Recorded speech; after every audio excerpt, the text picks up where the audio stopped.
자, 보겠습니다. 이제 영국 혁명에 대해서 했고요. 이제 미국 혁명입니다.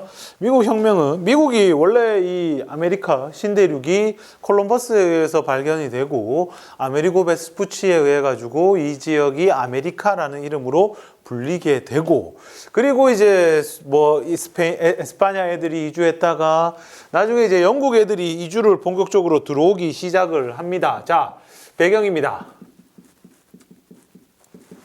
17세기부터 해가지고 영국에서 이주하는 사람들이 많았어요. 뭐 종교 때문에 이주한 애들도 있고요, 경제 때문에 이주한 애들이 있고요. 뭐 종교 때문에 이주한 애들 같은 경우에는 앞서 영국 혁명할 때 했던 그 메이플라워호 있잖아요.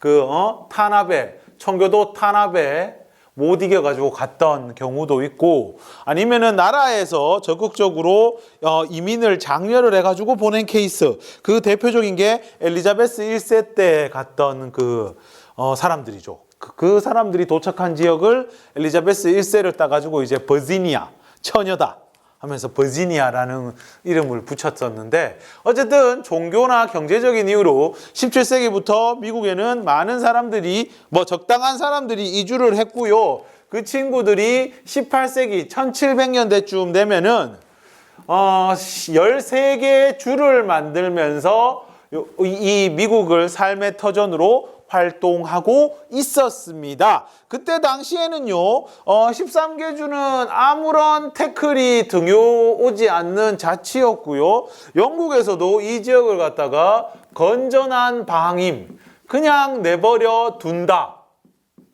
이런 수준으로 생각을 하고 있었지요. 근데 그러다가 일이 터지게 됩니다. 어떻게? 영국에서 이제 유럽에서 1700년대에 전쟁이 많이 일어납니다. 그 대표적인 유럽의 국제 전쟁이 뭐 오스트리아 왕위 계승 전쟁, 그 프리드리 2세와 마리아 테레지아가 붙었던, 그러면서 슐레지엔을 뺏기게 되는 고 오스트리아 왕위 계승 전쟁, 그리고 마리아 테레지아가 복수를 위해 가지고 다시 유럽의 여러 국가와 이제 전쟁을 벌이게 되는 7년 전쟁. 특히 이 7년 전쟁에 영국이 아주 깊이 개입을 해서 싸움을 벌이게 됩니다. 물론 영국은 유럽 안에는 별 관심이 없었고요. 유럽 안에는 그냥 프리드리 2세가 수많은 적들을 혼자 맞서 싸우고 있었고, 영국은 이제 나라 바깥에서 이제 식민지를 넓혀 나가는데 많은 공을 들였었지요. 자, 그래서 1756년부터 1763년까지 있었던 7년 전쟁 이후에 영국의 식민지 정책이 변하게 됩니다. 영국이 식민지에 적극적으로 세금을 걷기 시작을 합니다. 그 대표적인 게 설탕에 세금 붙이는 설탕법. 요게 1764년.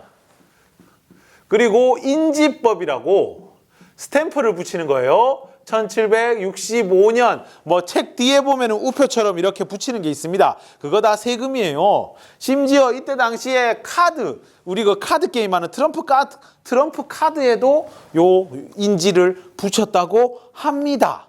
그리고 이 세금 거두는 게 총망라돼 있는 타운센드법.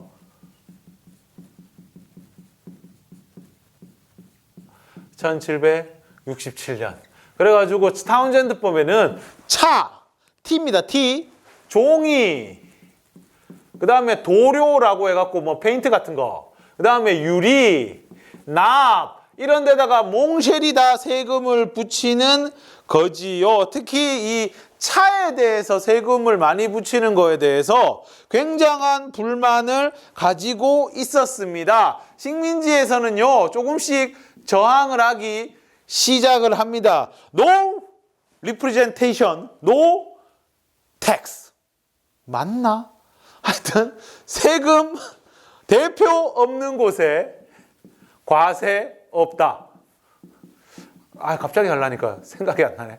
대표 없는 곳에 과세 없다.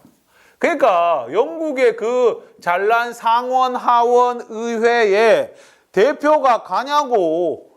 안 가거든. 식민지 대표라고 누가 가서 국회의원을 하냐고.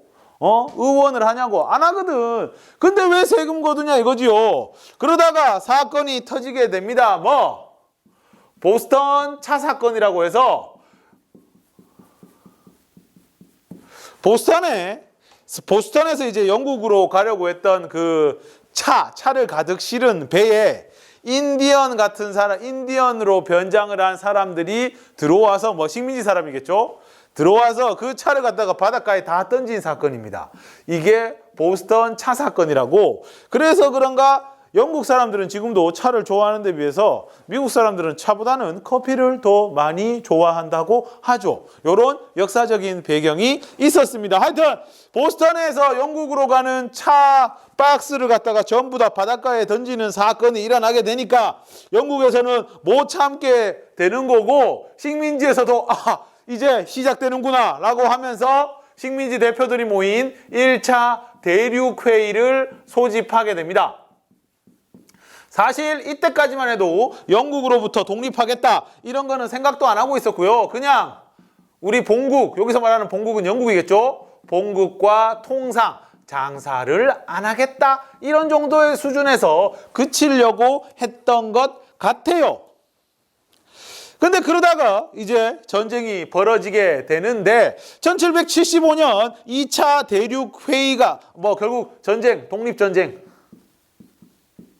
이제 영국군이 본격적으로 이 식민지에 군대를 보내게 되면서 독립전쟁 8년간에 걸친 미국 독립전쟁이 벌어지게 됩니다. 2차 대륙회의에서는요. 영국군이 온다는 소식을 듣자 조지 워싱턴을 사령관으로 해가지고 군대를 만들었고요. 이 워싱턴이 그 1달러의 모델이죠. 그죠? 그리고 요때 보면은 1775년 있었던 2차 대륙회의 때 보면은 이때 되면은 이제 얘기가 나와요. 이왕 이래 된 거 영국으로부터 우리가 뭘 하자? 독립하자. 독립하자는 이야기가 나오게 됩니다. 그러면서 1776년 7월 4일 이날이 독립기념일이죠. 미국의 독립선언을 하게 됩니다. 누가? 제퍼슨에 의해 가지고. 제퍼슨. 제퍼슨 이 사람은 7개국의 언어를 하는 똑똑한 사람이었고요. 이 미국 독립선언서는 이제 전에 얘기했듯이 그 존 로크 사회계약서를 주장했던 정부론을 지었던 이 존 로크의 영향이 컸다고 합니다. 아예 그냥 정부론의 내용이 컨트롤 C, 컨트롤 V 되고 있습니다. 그래가지고 하여튼 전쟁은 계속 벌어지는데 미국이 계속 져요. 미국이 그렇다고 해서 지금 군대가 어디 있겠노? 근데 영국 애들은 이때 당시에 거의 유럽 최강의 군대였는데 문제는 영국도 안 그래도 돈이 없어 죽겠는데 이 영국의 런던에서 미국의 워싱턴까지 얼마나 걸릴 것 같아요? 6,000km예요. 6,000km. 6,000km를 배 타고 와가 싸워야 되는데 이야 이것도 못할 짓이거든. 게다가 영국이 공격당한다니까 옆에서 영국한테 감정 있는 애들이 전부 다 미국 편을 들어요. 그게 누구? 프랑스, 에스파냐, 네덜란드 이런 애들이 미국을 지원을 하는 거야. 그러니까 평소에 생활을 좀 잘해야 돼. 프랑스, 에스파냐, 네덜란드가 미국을 지원하게 되고 결국에는 영국이 더 이상 싸움을 지속할 수 없는 상황에 놓이게 됩니다. 그래서 결국 파리에서 맺은 또 프랑스에서 또 그죠 깔짝깔짝 거렸다 그죠? 파리에서 조약을 맺어가지고 결국 미국이 공식적으로 독립을 하게 됩니다. 네.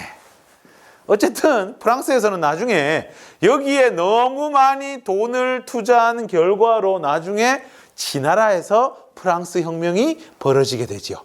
예, 하여튼 그렇게 됩니다. 자, 이후에 헌법을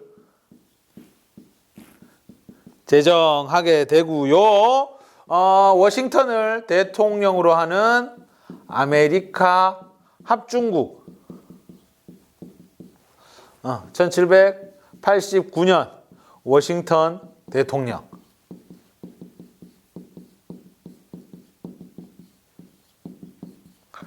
워싱턴을 대통령으로 한 아메리카 합중국이 세워지게 됩니다. 이거는 민주공화국이라고 해서 공화국이었고요. 공화국이라는 말은 뭐 한 명이 다스리는 게 아니고 리퍼블릭, 여러 명이 다스린다, 공공의 힘으로 다스린다, 뭐 그런 의미지요. 그 다음에 이 몽테스키웨의 삼권 분립.